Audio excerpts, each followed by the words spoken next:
Big TV భక్తి సమాచారం WhatsApp ఛానల్లో జాయిన్ అవ్వండి. అన్ని విశేషాలు ఎప్పటికప్పుడు తెలుసుకోండి. అందరికీ నమస్కారం. Welcome to Big TV. ఎన్నో ఆధ్యాత్మిక ప్రశ్నలకు సమాధానం చెప్పడానికి ఇప్పుడు మనతో పాటు ఆధ్యాత్మిక గురువులు, జ్యోతిష్య పండితులు బ్రహ్మశ్రీ సుభాష్ శర్మ గురుగారు మనతో పాటు ఉన్నారు. ఆయనతో మాట్లాడతాం. నమస్కారం గురుగారు. గురుగారు, వినాయక చవితి అంగరంగ వైభవంగా జరుపుకుంటూ ఉంటాం, కానీ ఈసారి మాత్రం గ్రహణం ఏర్పడింది. మరి వినాయక చవితికి గ్రహణంకి ఏమన్నా ఇబ్బంది పడే అంశాలు ఏమన్నా ఉన్నాయంటారా? తప్పకుండా తెలియజేస్తానమ్మా. ముందుగా ప్రేక్షకులందరికీ శ్రీమాత్రే నమః, శ్రీ గురుభ్యో నమః. ఓం జ్ఞాని నామ్నపి చేతాంసి దేవీ భగవతీ హిస బలాయ కృష్యమోహాయ మహామాయ ప్రయశ్చతి. నిజానికి వినాయక చవితికి అంటే మనకు ఈ వినాయక నిమజ్జనానికి, గ్రహణానికి చాలామంది సందేహపడుతూ వస్తున్నారు. అయితే మనకు వినాయక నిమజ్జనం అనేటటువంటిది అనంత చతుర్దశికి ఒకరోజు ముందుగా చేసుకునేటటువంటి ఆనవాయితీ ఉన్నటువంటి విధానం, కట్టుబాట్లు, పద్ధతులు మనకి ఏర్పడినాయి. అయితే మనకు గ్రహణ సమయం అనేటటువంటిది వచ్చేసేసి సెప్టెంబర్ 7వ తారీఖు రోజున గ్రహణము. నిమజ్జనం అనేటటువంటిది తప్పకుండా 5వ తారీఖు రోజే నిమజ్జనం చేసేసుకోవాలి. అనంత చతుర్దశి రోజున కావచ్చు, లేదా కొంతమంది అనంత చతుర్దశికి ఒకరోజు ముందుగానే చేస్తూ ఉంటారు. అంటే 5వ తారీఖు చేయడమే ఆనవాయితీ.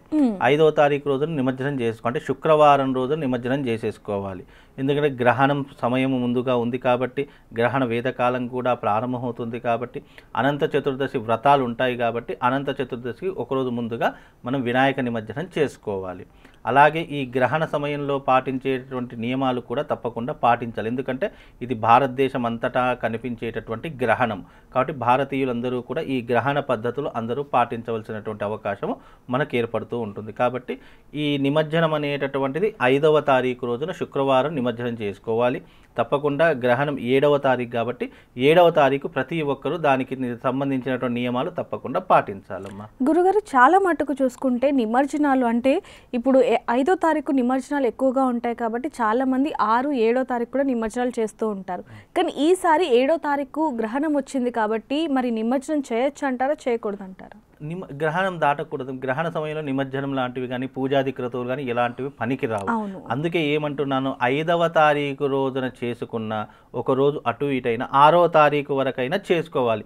7వ తారీఖు నిమజ్జనం చేయడం కానీ, 7వ తారీఖు పూజాది క్రతువులు ఆరంభించడం కానీ ఇలాంటివి ఏమీ చేసుకోకూడదు. ఎందుకంటే అది గ్రహణ సమయము. మధ్యాహ్నం 1 గంట వరకు సమయం ఉంటుంది. కానీ ఎట్టకేలకు మనం అనంత చతుర్దశికి ఒకరోజు ముందుగానే నిమజ్జనం చేయడం అనేటటువంటిది మనం పెట్టుకున్నటువంటి పద్ధతి.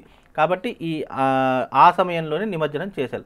ఇప్పుడు ఇది హైదరాబాద్ నగరం కాబట్టి ఇక్కడ రద్దీ ఎక్కువగా ఉంటుంది కాబట్టి నిమజ్జనాలు మనం ఇవాళ బయలుదేరితే రేపు ఏ పాటికో చేరుకునేటటువంటి సమయాలు, రోడ్డు పొంటున దారి పొంటున ఎన్నో రకాలైనటువంటి ట్రాఫిక్లు ఉంటాయి కాబట్టి అవి వాళ్ళు ఆచరణ చేసుకునేటువంటి పద్ధతి విధానంగా ఏర్పడుతుందమ్మా. కాబట్టి వీలైన తొందరగా 5వ తారీఖు మీరు బయలుదేరి 6వ తారీఖు వరకు వేసుకున్నా కూడా పెద్ద నష్టమేం లేదు. కాకపోతే 5వ తారీఖు వరకు మాత్రం నిమజ్జనం చేసుకోవాలి. వీలైనంత వరకు మట్టి గణపతులు ఏవైనా ఉన్నాయి అంటే అక్కడే నిమజ్జనం చేసుకోవడం చాలా ఉత్తమము. ఈ ప్లాస్టిక్ ఆఫ్ ప్యారెస్ అవి తప్పకుండా ఈ నదిలోనే వేయడం జరుగుతూ ఉంటుంది. కాబట్టి అలాంటివి ఏమైనా ఉంటే మ్యాక్సిమం 5వ తారీఖు వరకు కంప్లీట్ చేసుకోండి. 6వ తారీఖు 7వ తారీఖు వరకు అయితే అస్సలు వెళ్లకుండా ఉంటే చాలా మంచిది. ఎందుకంటే గ్రహణ సమయం కాబట్టి దానికి తగు జాగ్రత్తలు పాటించాల్సినటువంటి పద్ధతులు మనకు ఉన్నాయి కాబట్టి దాని దృష్ట్యా అందరూ కూడా 5వ తారీఖు వరకే మీరు నిమజ్జనం అనేటటువంటిది చేసుకోండి. మామూలు పల్లెటూరులో అయితే దగ్గరలో ఉంటుంది, అది ఒక 4-5 గంటల్లో అయిపోతుంది. కానీ ఇది సిటీ కాబట్టి, ఇక్కడ హైదరాబాద్ పట్టణం కాబట్టి ఈరోజు బయలుదేరితే రేపు ఏ పాటికో అక్కడ మనకు పర్మిషన్ దొరుకుతుంది, అక్కడ వేయడానికి అనుమతి దొరుకుతుంది. ఆ క్రేన్లు అవన్నీ నానా రకాల హంగామా ఉంటుంది. కాబట్టి అది మీరు సమయ దృష్టి పాలన చేసుకొని సమయాన్ని మీరు అనుసరించి చేసుకుంటే గనక చాలా బాగుంటుందమ్మా. ధన్యవాదాలు.